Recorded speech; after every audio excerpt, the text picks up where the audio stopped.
Florida प्रबल वर्षा सह बन्या परिस्थिति देखा देइछि। फलरे टी20 विश्वकप उपरे एहार प्रभाव पड़िपारे। सेपटे फोर्ट लौडरडेल रे फसी रही श्रीलंका टीम। एठाकार स्टाडियम रे विश्वकप रो 3टी गुरुत्वपूर्ण मैच खेलाजिबार रही। भारत, पाकिस्तान और अमेरिका मैच खेलाजिबो। पूर्वरु वर्षा जगु श्रीलंका नेपाल मैच को बातिल करा जायथिला। वर्तमान स्थिति जगु दक्षिण फ्लोरिडा रे 100 रु अधिक विमान उड़ान को बातिल कर दिया जायछि। एठाकार पूरा जनजीवन अस्तव्यस्त होई पड़िछि। तेबे टी20 विश्वकप रे आज अमेरिका एवं आयरलैंड विपक्ष रे मैच रही।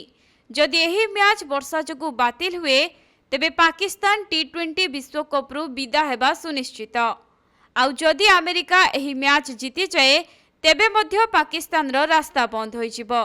तेणु आयरलैंड टीम जीतु बोली पाकिस्तान आशा करुछि।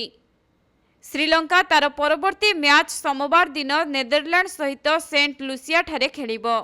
जदियो तार दुईटी जाक मैच श्रीलंका हारि सारिछि तथापि सुपर 8 को जिबार संभावना रहिछि। सेपटे ग्रुप ए रे उभय पाकिस्तान और अमेरिका समान स्थिति रे रहिछन्ति।